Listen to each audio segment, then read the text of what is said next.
Hello and welcome to the Best and Worst Pictures podcast. I'm your host, Jake, and with me, as always, is my good co-host, Ian. That is me. And joining us, as per usual, is my other, also all-right co-host, Mud. How you doing? I'm doing all right. Well, what is this show, you might ask? Well, every week, the three of us idiots sit down and review a Best Picture winner over the past 100 or so years and determines one of the best or worst pictures as compared to the others. And this week, we are talking about the 10th Best Picture winner ever, which is The Life of Emile Zola. And to start us off, Mud has collected some fun facts about the film, which Ian and I have not heard ahead of time. Mud, take it away. So, the film was released on August 11th, 1937, and it was directed by William de Thierry. That's not Frank. He was a German film director whose works really pioneered the biography genre. Cool. His other works include The Story of Louis Pasteur, which was nominated for Best Picture last week, and The White Angel, which was about Florence Nightingale. Cool. This film stars Paul Mini, who was Louis Pasteur in The Story of Louis Pasteur. Awesome. He was also in the films The Valiant, I Am a Fugitive from a Chain Gang from a couple back, and The Last Angry Man, all of which he was nominated for Best Actor in. Did he win any of those? No. Okay, sorry, man. He was also, fun fact, born as Friedrich Michelheim Meyer Weisenfreude. You know, I was going to ask why he changed his name, but this is the late 30s in America. The leading actress is an English actress, Gloria Anna Holden, who is, drumroll please, Dracula's daughter in Dracula's Daughter. Oh, yeah, her. Monster Thon. Oh She's my not God. good. Monster Thon, shout out, baby. She was not that good in that movie. I'm nervous. She was not. That's her most famous role, is Dracula's daughter. That was literally the only other thing I could find of note. Hell yeah. And finally, our last actress that I decided to highlight is Gail Sondergaard, who was born Edith Holmes Sondergaard. Now, she's also known for the 1939 film The Cat and the Canary. I'm not sure if you guys watched that one. We did watch that one. And The Invisible Man's Revenge. We also watched that one. Yep. And here's a fun fact for you. She was in a film called Anthony Adverse, which was nominated for Best Picture back. And she was the first woman ever to receive the Academy Award for Best Supporting Actress for that role. That's cool. That was the first year that was implemented? Yes, it was. Awesome. The year it was released. So this film was released by Warner Brothers Studios. And let's kind of get into the fun facts. So this is going to really be our first film, I think, where we're neck deep in the code times. This film was produced during the Great Depression and at a time where the Nazi Party had just taken over Germany. And I want to remind you guys, the lead actor and the director are both German. Okay. Now, I'm not saying every German's a Nazi, but this film centers around the Dreyfus Affair, which I don't know if you guys know this, but it was a very hot-button political trial about this guy, Dreyfus. Ultimately, at the center of it was the fact that he was Jewish. I know this because I once dated a girl who was Jewish, and she wrote this whole term paper about the Dreyfus Affair, and she had me read it. Like, there's a lot of history around this event, and it's really like a black spot of anti-Semitism in Europe. Yep. So naturally, the word Jew isn't in this film. Yeah. What? Yeah, they really scrub the anti-Semitism of this film, which is strange because that's what it's about. Kind of. Yeah. It definitely should be talked about more. As for the actual Academy Awards itself, the awards were actually postponed a week due to a flood in Los Angeles in 1938. Yeah, okay. Russ Sanders was nominated for the now defunct Best Assistant Director Award. He did not win. He lost to Robert Webb for In Old Chicago. Anton Grott was nominated for Best Art Direction, now known as Best Production Design. Cool. He lost to Stephen Gusson for Lost Horizon. And Nathan Levinson was nominated for Best Sound Recording, now known as just Best Sound, but lost to Thomas T. Moulton for The Hurricane. Warner Brothers Studios itself was nominated for an award for their score, but they lost to Universal for the score to a film called 100 Men and a Girl. Heinz Herold and Geza Herczeg, just to really make this film super German, yeah, right. along with Norman Riley Rain, won the Academy Award for Best Adapted Screenplay. Awesome. However, they lost for Best Original Story. Now, I know what you guys are thinking. What the fuck? How do you get nominated for both of those things? So here's what I looked into. I will also say they lost to A Star is Born. The original A Star is Born. Is that the, oh, fuck. I remember the cast from all three I think of them. Judy Garland's in it. Yep. No, she's in the second one. Yep. Whatever. So, how can this film be nominated for both Best Adapted and Best Original? Well, here's the thing. Best Original Story is not Best Original Screenplay. Actually, Best Original Screenplay wouldn't come around until the 13th Academy Awards. Best Original Story is now an award they don't offer. How is Best Original Story not Best Original Screenplay? I don't I don't know. know. More importantly, if an adapted film can be nominated for original story, doesn't that make every story an original story? Yes. But any film that's a sequel at all to anything ever is not an original film. Now, I get what the Academy is doing. They're trying to put this has always been this way, but they're trying to put a line in the sand of what they consider original and adapted. But some lines are blurred, and biopics that are original, that are based off of real things, Are adapted. You're adapting that real thing. you're adapting the real thing. It's not an original story. Like, sure, elements are original. You have to write the movie. I get that. But, it's not an original story. In that sense, the same could be said of, like, when you're making, I don't know, a standalone sequel to something, and you're taking elements, but you're also inspiring an original take on that. We could argue that's just as much original as a biopic on something. The long and short of it is, fuck it. Yeah, we have our Shrug own your shoulders. little things on that. But Now, whatever. an actor who I did not highlight is Joseph Schildkraut. Thank you. He is in this film as Alfred Dreyfus, and he won the award for Best Supporting Actor. In a film about the Dreyfus Affair that doesn't touch on the rampant anti-Semitism that drove the Dreyfus Affair. That's weird. I know. I feel like we're gonna watch this and be like, this movie is tame. I'm not done yet. In 1959, he also won a Golden Globe for playing Otto Frank in The Diary of Anne Frank. Oh, does that movie have no anti-Semitism too? Sorry. No, Sorry. that's dark, but it's also hilarious. He was also in 2 episodes of The Twilight Zone. Hey, which ones? Death's Head Revisited and Nice. The Trade-Ins. Nice. Good I know, stuff. both solid episodes. Yeah. And finally, this might be my favorite Mary Pickford fact to date. Yes. Woo! So in 1909, Mary Pickford did her first ever screen test for a role in the Nickelodeon film. Oh my God. Not Nickelodeon, Yeah. called Pippa Passes. The role went to somebody else, but the director was immediately taken with Pickford, and she quickly became an actress because of him. Mhm.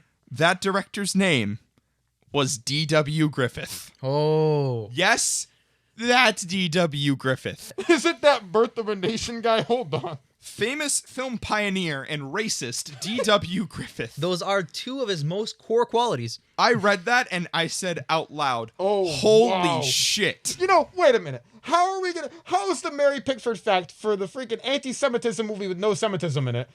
Racist man likes Mary Pickford. I'd like to point out this is not the first time Mary Pickford's racism has come up. You're right. I like how all 3 of us every Saturday gather here to celebrate movies, the thing that was pioneered by a frothing racist with Birth of a Nation. A lot of pioneers were frothing racists. Yeah, fair. Yeah. Fair point. It's not one exclusive. of the core people who invented one of like the sickest fucking most awesome horror universes ever. Horrific racist H.P. Lovecraft. So Yep. Don't meet your heroes, kids. And don't Nope. look up his cat. Now we're going to go ahead and watch Life of Emile Zola right now.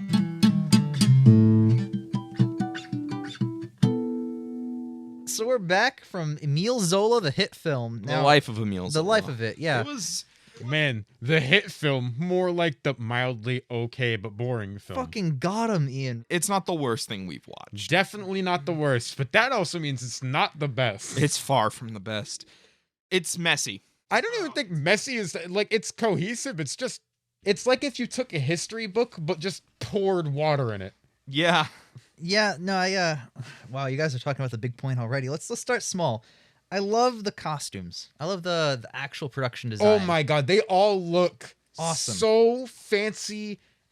It's great. It is awesome. It's like amazing. Like the production value here is really The makeup's top-notch. pretty good too. I will give it Yes. credit. Aging him up, I wasn't like that's a young guy in makeup. He looked old. He did. He He looked did. awesome. It wasn't like what was the fucking other movie where where his wife obviously didn't age throughout the whole thing. Oh, yeah, they just dyed her hair, but it They just made her just- look like a blonde. Yeah, Yep. it was so bad, and I'm just like, oh, she looks young, and he looked like he was getting older. And that was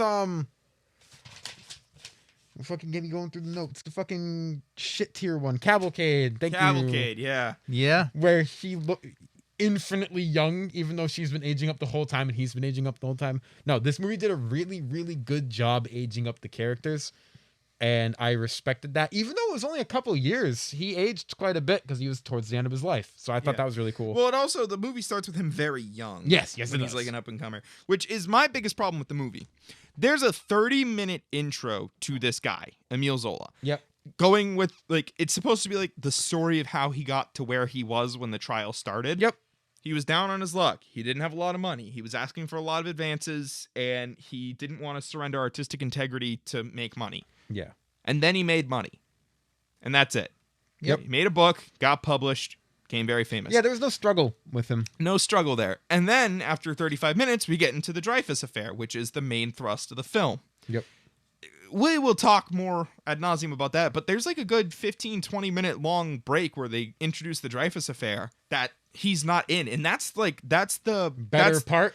That's the better part, but that's also where the movie actually starts. Yeah. Because the rest of the movie revolves around the Dreyfus Affair. It feels like there's a 30-minute intro and then the title shows up and then the movie starts. Yeah, the opening, the first third, like basically the first half of the first act feels irrelevant because a lot of the stuff that's kind of introduced during that, aside from, Zola's character traits, But you could do like a get 15, 10-minute thing with him. you can still get those later on throughout the film. 100%. Yeah. absolutely. So I think it's because, they were like, oh, it's a Zola biopic, so we have to present everything about him. No, I think this movie could be like 25 minutes shorter and still carry exactly the same message they were trying to go for. Yep. Yeah. Which is weird because they really only portray him in his like later half of his life, which makes sense anyway. But like, why are you calling it the life of this guy if you're gonna only talk about very select portions and not get into And the more The importantly- life of Emile Zola, where we only focus on this one event specifically. That really was him in context of this other guy. Yeah. This is a film about the Dreyfus Affair. Yeah, but you can't call it that. You because- can't call it that because it's about Jewish people. Yep. Holy shit. I think the best part is the only acknowledgement of that is in the scene where they're going through the list of officers trying to decide who's guilty, which is a great scene, by the way, Yep. because it's literally, hey, is it you? No. Okay. What about this guy? It's probably not him. What about this one? And Yeah, you know it's what him. the funny thing is? The guy they said it probably wasn't Esterhazy, the guy who Yeah. actually did it. I noticed that too. Yep. But so when they get to Dreyfus, they open to his file and it says Dreyfus, Alfred, and there's a couple things and it says religion, Jew, not Yep. Jewish, Jew. And Yep. whoever's flipping through the notebook Puts their finger over points it. at religion, Jew, and that's like the only implication you get of it. Yeah, the movie starts off with a title card explaining that the works herein are fictitious, blah, blah. But what it's really trying to say is we didn't use the word Jew in a movie about the Dreyfus Affair to appease racist people. They were like, listen, we want to market this film in Germany. Yeah, we want to market the film everywhere we can, so we're not going to talk about the things that the movie's about. Terrible. Which is absolutely terrible. it's really, really stupid to create and release a movie about a board of censors looking down upon an artist's work that's trying to show the stupidities of the politics of the world around them during the code, which completely neuters the artistic intent of the story like this needs to have anyway. So later on in the film, the main thrust of the film is there's a court case where Zola is accused of slandering the French army by saying that Dreyfus You're is innocent. slandering all of France. Yeah, the best part is it's not because it's fucking true. Yep. It's not slander if it's not. It's not false. slander if it's true. Yep. So they go to court. Zola's defense team wants to bring up the Dreyfus Affair, and the judge keeps telling them you can't bring that up. And there's a line where Zola's lawyer says something to the effect of this trial and the Dreyfus Affair are completely interlinked. You can't bring up one without the other. And while we were watching, I turned to you guys and I went, the Dreyfus Affair and anti-Semitism are inherently linked, and you can't bring up one without the other. They did for 2 hours. It's like they're so close to being self-aware, Yeah. But they're definitely not. but they're not. It feels like in Cimarron, where they're like, racism is bad. Here's a black stereotype. Yeah, exactly. Holy shit. No, this is the most watered down movie I think we've seen so far in terms of the content that it's trying to portray. I think the moral of the story here is, and I'm just going to say it, you can't make this movie in this time period. You No. can't do this story any justice at all. You can They just did. You'd have to take the bullet of, hey, we're going to offend people. You know? Yeah, they have to either push the boundaries and risk like all quiet, like copies of the movie getting burned and shit, or just do this and neuter everything. Yeah. And it's like, well, because then it feels like they just arbitrarily picked Dreyfus to be the bad guy. Because everything in this film is just kind of told to us. Yep, that's one of the biggest problems I had actually. Everything in this film is just told. It's like you said, it's like reading a history book. Yep. Because it's just an information dump the entire time. Yep. It's like there's no actual investigation into Dreyfus, or what was the other guy's name? Elsair or whatever. There's no actual showing of the investigation or like the conscious decision to really decide to commit to the lie, which is what sparks the Dreyfus affair. Yep. The fact of the matter, to get into it, the Dreyfus affair was the conviction of an innocent man based on the fact that he was Jewish. Yep. Mm-hmm. They decided that he must have done this because Jews aren't trustworthy. Yep. Then, when it came to light that he was innocent, the French army doubled down on their conviction and acquitted the guilty man, who was guilty of treason. One of the, biggest fucking crimes that you can commit. But the way that they just say, hey, we have this note that is clearly written by somebody in our ranks who's a traitor. And then they just open a book, point to Dreyfus and go, he might be suspicious, and then arrest him. Yep. And then they go, your handwriting matches. It's like there's no... Nothing. There's no... Yeah. There's no more evidence to it. And if there isn't evidence in real life, there's no showing of them like actively deciding to commit to this lie. Yep. They jailed Dreyfus on the evidence of the document, but later his innocence is found when somebody looks at the handwriting and determines it wasn't Dreyfus's handwriting. Like, how the fuck does an actual court of law not analyze the handwriting of the document? Well, it's see, French. it would have been explained better if they were like, oh, it's because he's Jewish and we just threw him away. Yeah, because if without that context of the movie, it seems like bullshit.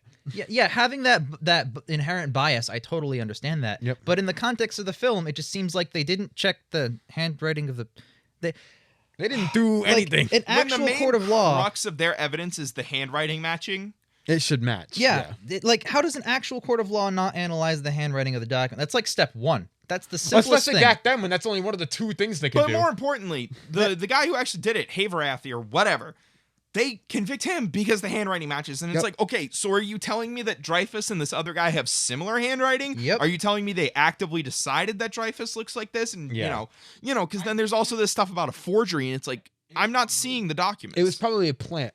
Like they went, oh, your handwriting's close enough because of That's what I'm saying, but they never But explain. They never explain it because that's too much. I'm left wondering, is this film saying that these two guys just have similar handwriting, or were they actively choosing to go, those A's look similar when they don't? In a film we've watched for this channel, Zodiac, there's a whole subplot about matching the handwriting of the Zodiac killer's notes. Yep. And how that isn't always the best evidence, and it's really well executed because sometimes Robert Graysmith is like, it has to be him because the handwriting matches, but other times he's like, it can't be them, the handwriting doesn't match. Yep. And that's not damning. Yeah, exactly. Handwriting is a strong piece of evidence in context. Like, if you can establish intent, Especially when it's related to a handwritten note. if you can establish that this note was written by this person and would be by that person for this purpose to do this and this occurred, handwriting is a massive factor in that. It's not something to be just like thrown to the side or just look at a word that says Jew on a page and be like, oh, he's done. Like, that's not like Well, that's how it happened in real life. But That's the part I'm not mad at. My point is, there's a way you can do that as a filmmaker to make that movie make more sense in that situation, and not have us going, wow, that's really stupid. Why'd you do that? I will say the filmmaking is bad in this movie. Yep. The shots don't convey the messages that they're trying to do, and there's a way that you can do it properly to make more sense in this. That being said, I do want to compliment the film on two things that I normally shit on these older movies for. There was no random shitty bad editing tears. It's all cohesive all the time. You are true. And I was really happy about that. That is true. Two, the sound editing, great. It only peaked like once. No big. That's because I think the TV was too loud for a couple parts. But the music and everything, the courtroom scenes where everyone's rabble rousing about and you can barely hear the main guy and he's like, I'm trying to talk. Like, you can really feel it and it immerses you more into it than I feel like some of these other older movies do. I think this movie did a very good job editing wise. I feel like that's one of the reasons it got so high up on a pedestal. I think I know why. We all try and figure out every podcast why it won. I know what you're going to say. It's the main guy, and I think he does a really good job. I was about to say that monologue he right has at the a end. Yeah, really, that's the monologue. A really solid performance throughout, especially towards the end. Yep. You got throughout the movie, you get rousing speeches from him. Was it Paul Emile? Yeah. Yeah. Mooney's Let me name double check. or something Sorry, like that. I got the list But right here. he has some rousing speeches, especially towards the end with the courtroom scene. I really think that he and his actually really powerful performance, except for the death scene, which we'll talk about. Paul was Mini. really good. Oh, okay. And really spectacular. And I think he literally carries this movie, because if he's not that strong, the movie just doesn't, Yeah. Yeah, No, he so- did a really good job, actually. He looks like the guy, too. You brought up a picture. He looks in kinda my like him. opinion, I don't think he saves the movie. No. But no. he, in this time period, you can totally see. No, you can do a great job in a bad movie. People Yeah. do it all the time. Exactly. It actually happens every fucking year. Yeah. Yeah, but I think he's the reason why it won. No, 100%. I think I think so too. I think it's him mixed with the things I just said. It was very Yeah. crisp and clearly It was a edited. clear film. It was Yeah. concise. There's no bad cuts. There's no there was one cut at the beginning of the movie where it like goes from a meal and it hard cuts to a fucking explosion that made me laugh a little bit. There's It's like the mine exploding. It's like safety doors. What the fuck? No, that made me laugh. But like I understand why they did it, and it's not poorly edited. It's just weird. That being said, I think that and this movie is just technically not bad. Like the costumes are really good. No, yeah. The main guy is really good. The sound editing and actual like film editing is cohesive, not shittily torn. Nothing. I like that. The problem with the movie for me is more in the script and general choice of leaving out the most important part. Glossing over a lot of things in this film, not just Dreyfus being Jewish, but a lot of things get glossed over in this film. Like at the very end, Yeah. when Dreyfus is acquitted and Zola's proven correct, Yeah. there's just this guy who's just like, so did you lie? And he's dressed in like a military uniform, Yeah, and it's like, that hold on, was, time the fuck out. Who is this guy? Where has he been? Oh fuck! I didn't. And why is he getting involved now? a different judge? I guess. Yeah, and it's like, who the fuck is this guy? Like, Yeah. where did he come from? Why is he suddenly super involved? Like, why does he care? Like, I have no idea who this guy is. And he just shows up and he's like, everyone needs to tell the truth. The weakest part of this movie is definitely the script. Do you remember the scene where Dreyfus's wife was talking like, "Oh, they obviously did this to cover up this because of this." There's no way she would know any of that except at a film. She's 100% correct. But only because the film dictates that she's 100% correct. Like I said while we were watching it, I'm like, this is definitely a scene where the screenwriter was like, all right, we need to convey a lot of information that in real life took months to stitch together. Yeah. Yep. But we need to do it in one scene. Okay, we're just going to have Dreyfus's wife be fucking clairvoyant. There are plenty of scenes where the screenwriter decided to throw logic directly out the window in order to get information across. Can I bring something up actually? Yes. In complete relation to what you just said, I didn't want you to go on another point or a tangent. Why the fuck in movies? It happens in newer movies too. But they're like, "Oh, this man spent 20 years in the military. He can't be."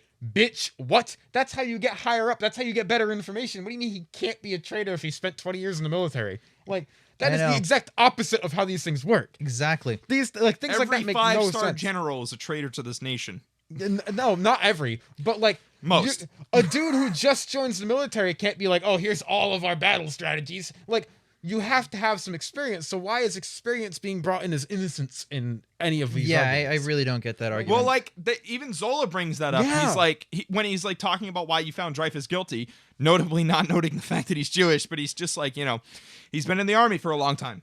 Guilty.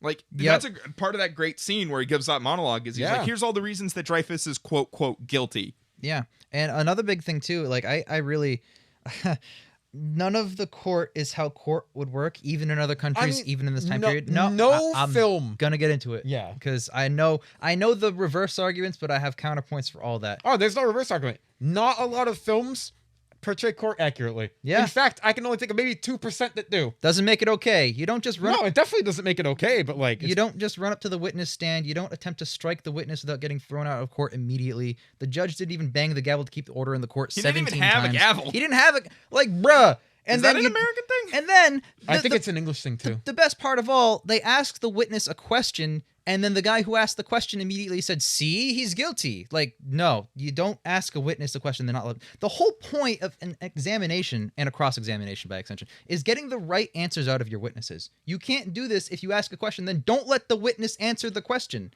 It's not even just an American law thing. It's a universal concept of courts. Well, my one counterpoint to what you're saying is it's like Trial of the Chicago 7. They don't want the truth. They want what's convenient for the narrative they're pushing. Yes. The judge was very Probably accurately portrayed, obviously, because he was partial to the. Are you trying to say country. that the writer got it wrong, or are you trying to say that people actually did that in that time period? People probably did? It's a kangaroo court. Like, No, this was they pre-decided, hey, you need to find this guy guilty. I understand that entirely, but there comes a point where, like, okay, for example, going up to the witness stand, the bailiff's job is to prevent that from happening. That is why he is paid to be there. If he is a racist or not should not factor into him actually doing his job. If he is not doing his job, he has no reason to stand there in the first place. Neither does anybody. So when these rules are broken, literally every single person, at least one of them, would probably interject or say something, and none of them do. And that, to me, is the screenwriter not caring, less so than being racist.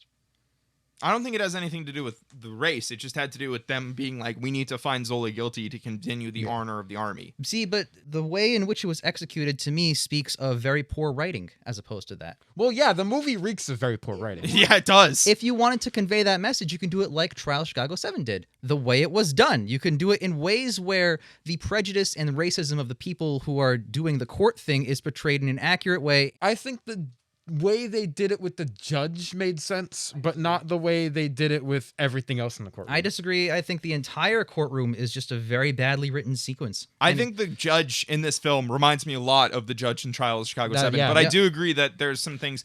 But ultimately, it doesn't bother me the way it just bothers you. I get that. You know, it's annoying to see, you know, when... It bothers me the same way Bly being incorrect bothered you in Mutiny on the Bounty. That's what really hits me, because that's not how anything would work ever at all. Even if you're racist, you can still rate a scene accurately. Again, this isn't about Dreyfus's...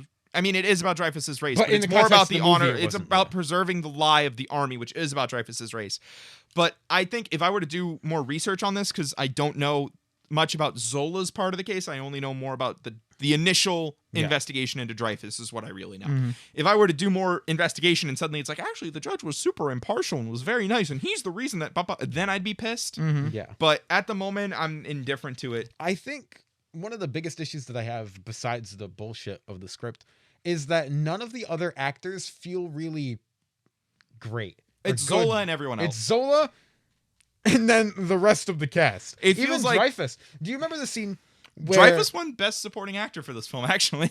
So anyway, you remember the scene right after Zola writes the first article, the I Accuse article, and the two military generals are talking to each other like, oh, this can't stand. Oh, down with Zola. And then it cuts There's to them throwing no a brick. anger in either of their voices. It feels like Bond, like shadowy organization, just like, number one, take care of this. Yeah, it's bullshit. Because you know that they'd be pissed.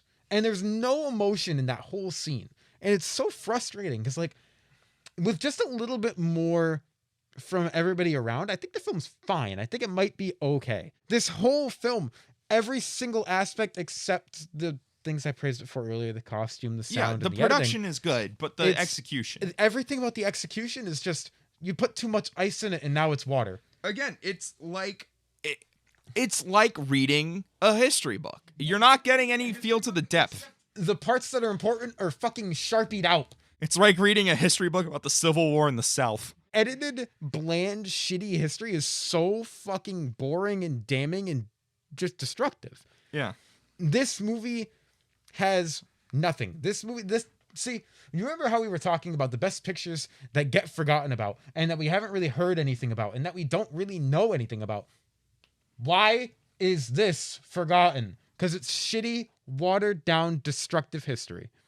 That's the end of the day. The thing that makes this movie the most egregious part is the shitty, watered down history.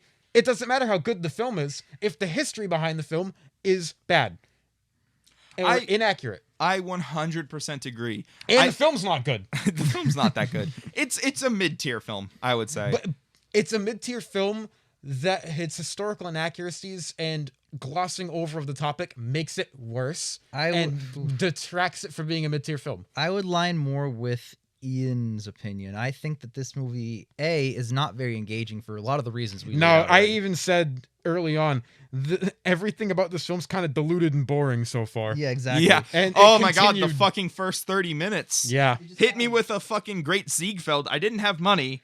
Yeah. Now I have money. I have money now. What a fucking great character. Yeah, arc. the story just washes over you completely, you know? And then on top of that, obviously all the historical inaccuracies, the screenplay inaccuracies, Great performance, but that's not making a good movie here. No, It's like not at if all. Trial of the Chicago 7 spent 40 minutes on Mark Rylance's character, the lawyer, Yep.